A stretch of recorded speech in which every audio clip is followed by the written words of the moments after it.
कैसे आप लोग उम्मीद करते हैं आप लोग बहुत ही अच्छे होंगे। आप पर्सनली 1.2 के क्वेश्चन नंबर 2 में हम जानेंगे, कह रहा है कि पूर्णांकों के निम्नलिखित युग्मों के एचसीएफ और एलसीएम ज्ञात करना। यानी जो आपका पूर्णांक दिया हुआ है 26 और 91, इसका एचसीएफ और एलसीएम निकालना है और यह भी जांच करना है कि क्या दो संख्या जो आपका दिया हुआ है कि 26 और 91 दो संख्याएं हैं, उसका जो गुणनफल होता है एचसीएफ और एचसीएफ और एलसीएम के बराबर होता है। ठीक है ना। तो सबसे पहले हम 26 का अभाज्य गुणनखंड निकालते हैं। हम अभाज्य गुणनखंड विधि द्वारा हम एचसीएफ और एलसीएम निकालेंगे। ठीक है ना।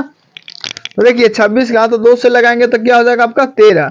अब 13 से लगाइएगा तो एक बार में कटेगा, यानी कि 26 का अभाज्य गुणनखंड कितना आया 2 गुना 13। ठीक है ना। अब 91 का निकालते हैं, कितना से लगेगा 63 91 7 से।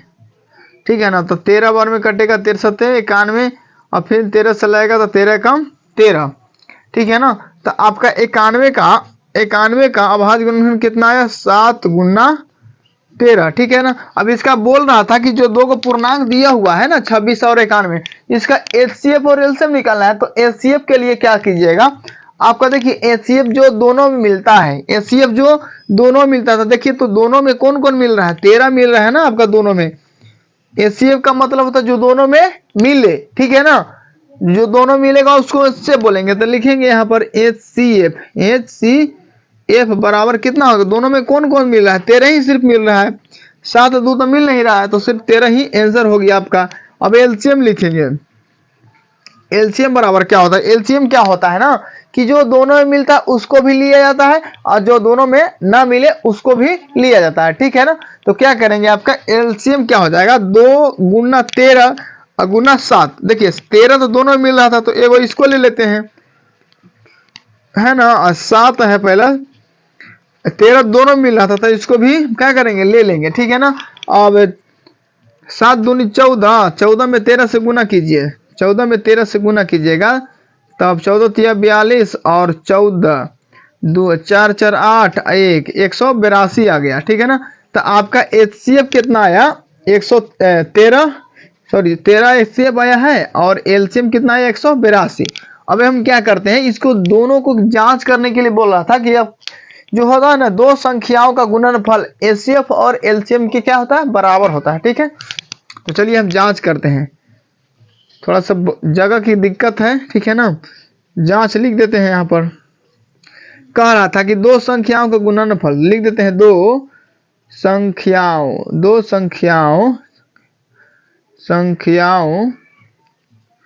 का गुणनफल बराबर होता है लसाअ, यानी एचसीएफ गुना एलसीएम। ठीक है ना। तो दो संख्या कितना दिया है बताइए, एक दो संख्या एक 26, दो संख्या आपका दिया हुआ है 26 और एक 91 दिया हुआ है। तो 26 गुना 91 दो संख्या को गुणनफल कह रहा है बराबर मसा गुना लसा, है ना। तो मसा देखते हैं, मसा आपका आया है 13 और लसा आया है 182। अब 13 में 91 से गुना करिएगा 366, 26 में 91 से गुना कीजिएगा तो आपको 366 आता है और 182 में 13 से गुना आ जाएगा। ठीक है। और 22 में 26 में 91 से गुना कीजिएगा तो 366, 13 में 882 से गुना कीजिएगा तो 366 ही आएगा। ठीक है। तो इसको सत्यता का भी जांच हो गया, आपका एलसीएम और एचसीएफ भी निकल गया। तो उम्मीद करते हैं समझ में आया होगा। चलिए हम क्वेश्चन नंबर इसमें दूसरा का बी बनाते हैं। ठीक है ना। बी क्वेश्चन नंबर ए को सोल्व हमने कर दिया है। क्वेश्चन नंबर बी को देखते हैं, क्या कर रहा है कि 510 का सबसे पहले हम अभाज्य गुणनखंड निकालते हैं। क्वेश्चन नंबर बी जो है आपका कह रहा है 510, तो 510 को कितना से लगाएंगे हम 2 से, है ना, क्योंकि लास्ट में 0 है तो 2 से लगेगा तो 2 दूनी 4 और एक बच्चा तो 2 बच्चे 10 है और फिर 2 बच्चे 10। अब लगेगा 3 से 3 8 24, 3 से लगेगा 3 8 24, 1 बच्चा 3 बच्चे 15। अब 5 से लगेगा 17 बच्चे 85। अब लगाइए डायरेक्ट 17 से, 17 एकम 17। तो आपका जो 510 है इसका अभाज्य गुणनखंड कितना आया, 2 गुना 3 गुना 5 गुना 17, 2 गुना 3 5 गुना 17, ठीक है ना। अब ये 92 का निकालते हैं यहाँ पर, 2 से लगेगा तो 2 चौका 8 और 2 छक्का 12, 2 से लगेगा 2 दूनी 4 और 2 तिहाई 6। अब तो 23 से डायरेक्ट लगेगा, 23 से कम 23। तो यहाँ पर देखिए जो 92 है इसका कितना आया, 2 गुना 23 है ना। इसको लगाइए, जोड़ा लगा, जो हम बताए हैं कि जो दोनों में मिलता है उसको क्या बोलेंगे, HCF बोलेंगे। तो दोनों में क्या मिला, दोनों में क्या मिला, जो दोनों मिला उसको HCF बोलेंगे। तो दोनों में 2 ही मिला है और तो कोई मिला नहीं, ठीक है ना। अब एलसीएम कितना है बताइए। जो हम बताए कि जो दोनों में मिलता है उसको भी लेते हैं और जो दोनों में नहीं मिलता है उसको भी लिया जाता है, ठीक है ना। तो दोनों में कौन मिला, 2 मिला है, तो 2 को के बदले में 1 को लेंगे, है ना। गुना 3 5 17 गुना 2 है और 23 है, 2 हो गया 3 हो गया 5 17 और 2 23, ठीक है ना। अब इसको गुना करते हैं, 3 दूनी 6 6 5 30, 30 में 30 दूनी 60 और एलसीएम आ गया है 23,460 आ गया है एलसीएम, ठीक है ना। तो अभी जो कंडीशन बता रहा था कि सिद्ध करें कि दो संख्याओं का गुणनफल बराबर होता है एचसीएफ गुना एलसीएम का, ठीक है ना। तो हम जांच करते हैं, यहाँ पर लिखते हैं जांच, क्या लिखते हैं, जांच, ठीक है ना। तो दो संख्या का गुणनफल, तो दो संख्या कितना दिया, एक संख्या 510 और एक 92 दिया हो, एक 510 और एक 92 दिया। तो लिखते हैं दो संख्याओं का गुणनफल, तो गुणनफल माने गुणना होता है।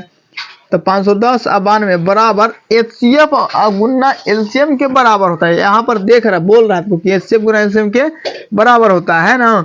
तो एचसीएफ गुना एलसीएम के बराबर होता है। तो एचसीएफ का 2 आया है और एलसीएम 23,460 आया है, ठीक है ना।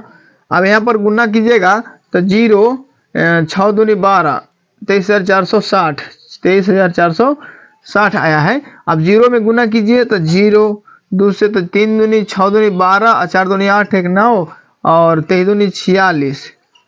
अगर आप इसमें भी 510 में 92 से गुना कीजिएगा तो आपका आ जाएगा 46,920 आ जाएगा। तो यहाँ पर हम कह सकते हैं कि जो है दो संख्याओं का गुणनफल जो है एचसीएफ और एलसीएम के क्या हो गया, बराबर हो गया। देखिए दो संख्याओं का गुणनफल भी इतना 46,920 आया है और एचसीएफ और एलसीएम का गुणनफल भी कितना आया, 46,920 आया है। चलिए नेक्स्ट प्रश्न को, नेक्स्ट क्वेश्चन नंबर सी को देखते हैं, ठीक है ना। इसको स्क्रीनशॉट मारिए जल्दी से। का जो सी है कह रहा है 336, क्या कर रहा है 336, तो इसका भी हम आज गुणनखंड निकालेंगे। 336 कितना से लगेगा, 2 से लगेगा, तो 2 का 2 2 6 12 और 2 8 16, ठीक है। फिर 2 से लगेगा, 2 8 16 2 चौके 8, फिर 2 से 2 दूनी 4 सॉरी 2 चौके 8 2 दूनी 4, फिर 2 से 2 दूनी 4 2 का 2। अब लगेगा 23 से, ठीक है ना। 3 से लगेगा तो 3 से 21, फिर 7 से लगेगा, फिर 7 का 7। अब देखिए आपका जो 336 है इसका कितना आ गया है, आवाज गुणनखंड 2 गुना 2 गुना 2 गुना 2, 4 को 2 है 1 2 3 4 गुना 3 गुना 7। आपका आभाज गुणनखंड इतना आ गया है, ठीक है ना। अब देखते हैं 54 का आभाज गुणनखंड कितना आता है, 2 तो 27 दूनी 54, फिर 3 से लगेगा तो 9 तिया 27, फिर 2 3 से लगेगा 3 तिया 9, फिर 3 से लगेगा 3 कम 3। अब लिखते हैं 54 बराबर 2 गुना 3 गुना 3 गुना 3, 3 को 3 है 3 को 3 लिख दिया। अब मिलाते हैं कि क्या आपका एचसीएफ पहले कितना आता है, ठीक है ना। तो देखिए एचसीएफ यहाँ पर लिख देते हैं, थोड़ा सा जगह का दिक्कत है, एडजस्ट कर लीजिएगा। देखिए यहाँ जो दोनों मिलता है वो क्या होता है, एचसीएफ होता है। तो दोनों में कौन मिल रहा है, 2 मिल रहा है यहाँ पर ही, और कौन मिल रहा है, एक देखिए एक यहाँ पर 3 मिल रहा है ना। तो जो दोनों मिलेगा उसको क्या बोलेंगे, एचसीएफ बोलेंगे। तो एचसीएफ कौन कौन हो गया, 2 के बदले में 1 और 2 को 3 है उसके बदले में 1, तो 3 दूनी 6, आपका एचसीएफ 6 हो गया। अब एलसीएम के बारे में बात करते हैं, एलसीएम के बारे में। तो देखिए जो दोनों मिलता है तो उसको तो 1 लेवे करेंगे, जो दोनों मिलेगा उसको तो लेवे करेंगे, और 1 2 है एक और 2 है, एक और 2 है, एक 3 है और एक 7 है, और यहाँ पर है 3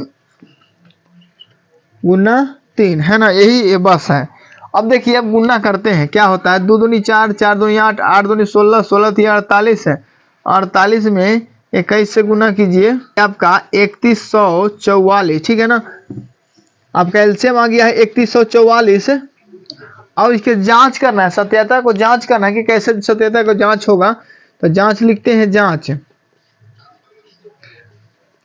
प्रश्न में क्या लिखेंगे, जांच, या प्रश्न से लिखेंगे, जांच प्रश्न से लिख दीजिएगा यहाँ पर नीचे, ठीक है ना। प्रश्न से कह रहा था कि दो संख्या का गुणनफल एचसीएफ और एलसीएम के क्या होता है, बराबर होता है, गुणनफल के बराबर होता है। लिखिए दो संख्या आपके कितना आया है, एक संख्या 336, एक संख्या है कितना 54, है ना।